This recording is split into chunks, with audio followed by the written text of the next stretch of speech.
Bullies pour bleach on black girl's hair, then discover she's a karate expert.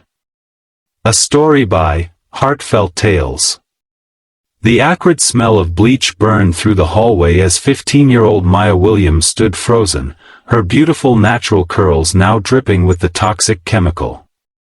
The three girls who had cornered her by the lockers stepped back, their cruel laughter echoing off the walls as they admired their handiwork. What they didn't know was that they had just made the biggest mistake of their lives. Maya's hands trembled, not from fear, but from the overwhelming rage building inside her chest. The bleach was already burning her scalp, and she could feel her hair beginning to break and fall in clumps around her shoulders. But she remained perfectly still, her breathing controlled, her stance balanced. Years of training had taught her patience, discipline, and when to strike. If this story moves you, please take a moment to like this video, share it with someone who needs to hear it, comment below with your thoughts, and subscribe to Heartfelt Tales for more inspiring stories that touch the heart. For 3 years, Maya had endured the relentless bullying at Jefferson High School. It started small, whispered comments about her hair, her clothes, her quiet demeanor. The three girls, led by the ruthless Madison Clark, had made it their mission to make Maya's life miserable. They mocked her natural hair, called her names, spread rumors, and excluded her from every social circle. Maya had tried reporting them to teachers, but the harassment was always subtle enough that adults dismissed it as teenage drama. What none of them knew was that Maya Williams was a third-degree black belt in Shotokan karate. She had been training since she was 7 years old, following in the footsteps of her father, a former military officer who believed that true strength came from discipline, respect, and protecting those who couldn't protect themselves. Every evening after school, while her classmates hung out at the mall or scrolled through social media, Maya was in the dojo, perfecting her kata, strengthening her spirit, and learning that violence was always the last resort. Her sensei, Mr. Tanaka, had taught her that a true martial artist never sought conflict, but when backed into a corner, they stood their ground with unwavering resolve. The strongest person in the room, he would say, is often the quietest one.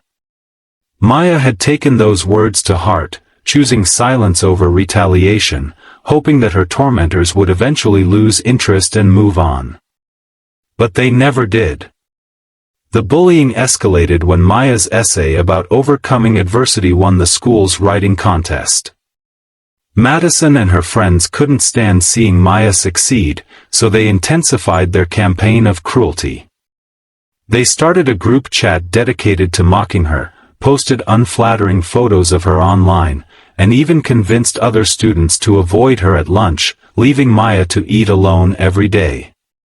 Maya's mother, a nurse who worked double shifts to support them, noticed her daughter's growing withdrawal but attributed it to typical teenage struggles. Maya's father had been deployed overseas for the past year, and she didn't want to burden her mother with her problems. So she suffered in silence, finding solace only in her training and her dreams of getting into a good college far away from Jefferson High. The breaking point came on a Tuesday morning in November. Maya had arrived at school early to use the library, hoping to avoid the crowds and the inevitable taunts. She was at her locker, organizing her books for the day, when Madison and her two closest friends, Sarah and Jessica, approached with something hidden behind their backs. Well, Madison sneered, her voice dripping with false sweetness. If it isn't our little writing prodigy. Thought you were so special winning that contest, didn't you? Maya tried to ignore them, continuing to arrange her books. She had learned that engaging with them only made things worse. Don't you dare ignore us, Sarah hissed, moving closer. We're talking to you. You know what your problem is? Jessica added, circling behind Maya like a predator. You think you're better than us. With your perfect grades and your teacher's pet attitude. But you're not. You're nothing. Maya's jaw tightened, but she remained silent, her training kicking in. She could feel their proximity, could sense the threat in their body language. Something was different about today. There was a malicious energy in the air that made her skin crawl. "We thought we'd help you fit in better," Madison said, pulling out a small bottle of bleach from behind her back.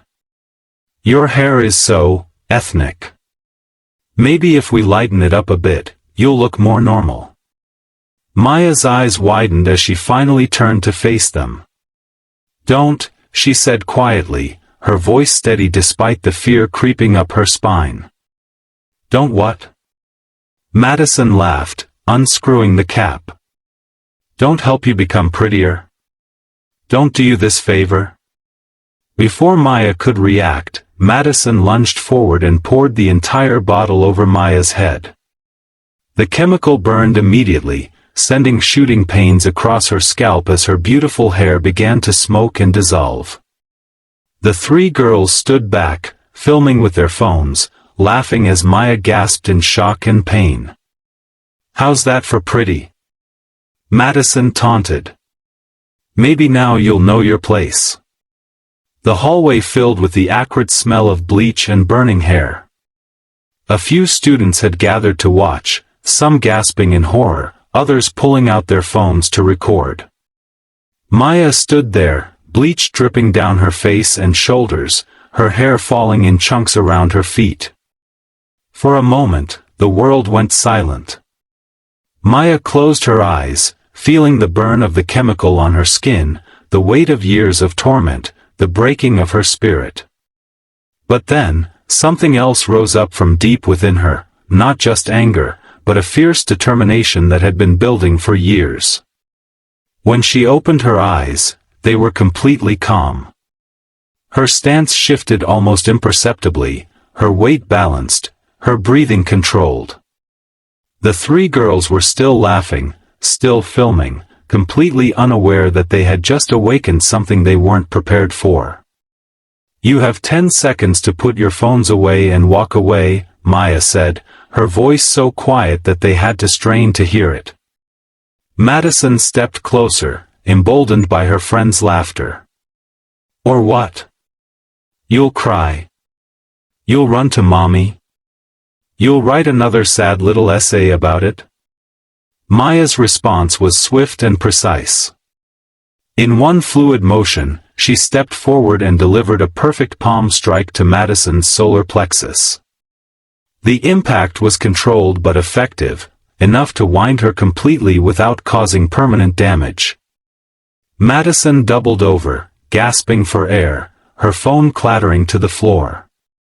Sarah and Jessica froze, suddenly realizing they were facing something they hadn't expected. Maya turned to them with the same calm expression. "Your turn to choose," she said simply. Sarah, the smarter of the two, began backing away. But Jessica, either too proud or too stupid to recognize the danger, lunged at Maya with her nails extended, screaming obscenities. Maya sidestepped the clumsy attack effortlessly, caught Jessica's wrist, and used her own momentum to send her stumbling into the lockers. The sound of metal against body echoed through the hallway, and Jessica slumped to the floor, dazed but unhurt. By now, a crowd had gathered. Students pressed against the walls, watching in stunned silence as the quiet girl they had ignored for years displayed skills that seemed to come from another world. Maya stood in the center of the chaos, her destroyed hair still dripping with bleach, her uniform stained and torn, but her presence commanding absolute respect. Madison struggled to her feet, her face red with rage and embarrassment. "You think you're tough," she wheezed. "You think this is over? We'll have you expelled. We'll ruin your life." Maya looked at her with something that might have been pity. "My life was already ruined," she said quietly. "You made sure of that, day after day, year after year. But you made one mistake. You thought I was weak because I chose not to fight back. You thought silence meant submission. She stepped closer, and Madison instinctively backed away. I chose peace because I was taught that violence should always be the last resort. But you took that choice away from me when you poured chemicals on my head. You escalated this beyond words, beyond teenage cruelty, into assault. The crowd was dead silent now, hanging on every word. Maya's voice carried a weight that commanded attention, a maturity that came from years of training and discipline. I want you to understand something, Maya continued, her gaze never leaving Madison's face. Every day that you tormented me, every cruel word, every humiliation, I could have ended it at any time. I chose not to because I believed in something better. I believed that people could change, that kindness could win over cruelty, that turning the other cheek was the right thing to do. She gestured to her ruined hair, her burned scalp. But this? This isn't teenage bullying. This is assault. This is a crime. And now, everyone here is a witness. Madison's bravado crumbled as she realized the gravity of what she had done. The phones that had been recording for mockery were now recording evidence. The crowd that had gathered to watch Maya's humiliation was now witnessing Madison's downfall. I'm sorry, Madison whispered, but the words rang hollow after years of cruelty. Maya shook her head. No, you're not sorry. You're scared. There's a difference.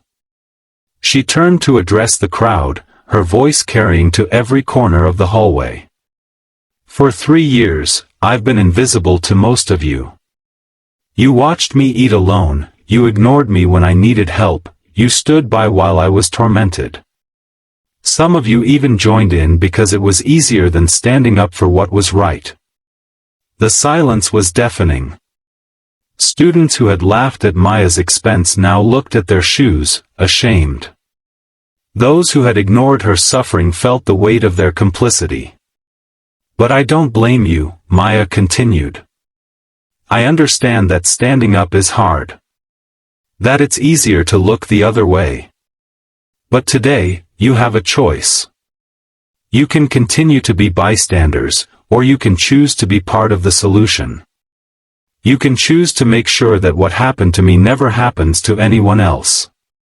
Mr. Rodriguez, the vice principal, pushed through the crowd, his face pale as he took in the scene, Maya standing with chemical burns on her scalp, her hair destroyed, Madison and her friends cowering nearby, and dozens of students with phones recording everything. What happened here? He demanded, though the evidence was clear. Maya looked at him with the same calm expression she had maintained throughout the ordeal. I was assaulted with a chemical weapon, she said simply. There are plenty of witnesses. The aftermath was swift and decisive.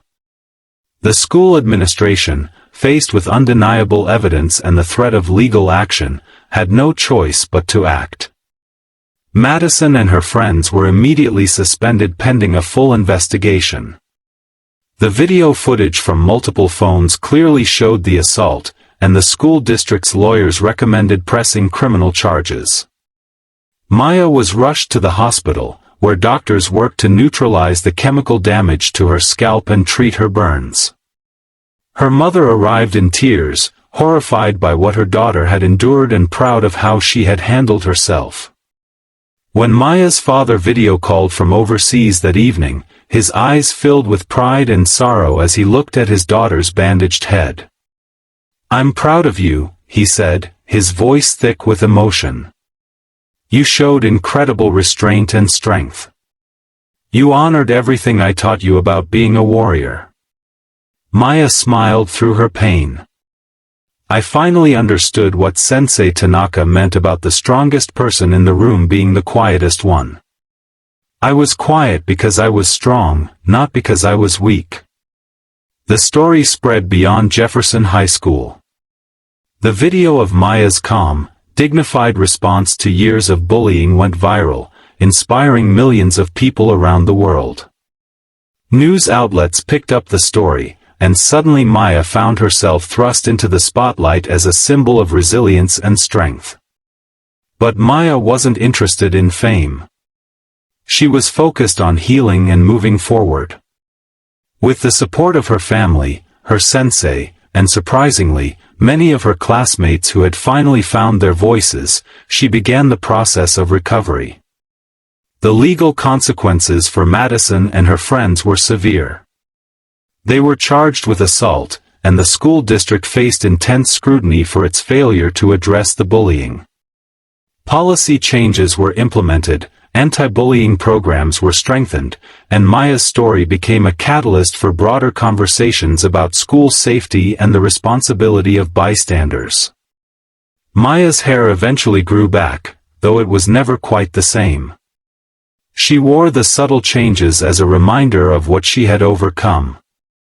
College acceptance letters poured in from universities across the country, many offering full scholarships to the young woman who had shown such grace under pressure. On graduation day, Maya stood at the podium as valedictorian, her cap covering the faint scars that remained from that terrible day. The auditorium was packed with students, teachers, and families, all there to hear from the girl who had changed their school forever. 3 years ago, I was invisible, she began, her voice steady and strong. I was ignored, tormented, and pushed to my breaking point. But I learned something important that day when bleach was poured on my head. I learned that true strength isn't about fighting back, it's about standing up. It's about knowing who you are and refusing to let others define you. She paused, looking out at the sea of faces, many of whom had been part of her journey in different ways. I could have chosen hatred. I could have chosen revenge. But instead, I chose to use my voice to create change. I chose to turn my pain into purpose. The applause that followed was thunderous, but Maya wasn't finished. To anyone who is facing bullying, who feels alone, who thinks they're powerless, you are stronger than you know. Your voice matters. Your story matters. And sometimes, the quietest person in the room is the one who will change everything. As she stepped down from the podium, Maya felt the weight of the past 3 years lifting from her shoulders. She had survived, she had thrived, and she had found her purpose. The girl who had once eaten lunch alone now walked across the stage to receive her diploma, surrounded by the cheers of classmates who had finally learned to see her strength. Maya went on to study law at Harvard, specializing in civil rights and anti-bullying legislation. She established a foundation that provided support for victims of school bullying and trained educators to recognize and address harassment before it escalated. Her story continued to inspire others, proving that even in our darkest moments, we have the power to choose how we respond. The bullies who had tormented her faced their own reckonings. Madison struggled with the consequences of her actions for years, eventually finding her way to genuine remorse and redemption through community service and advocacy work. She would later say that Maya's response to her cruelty taught her more about strength and character than any punishment could have.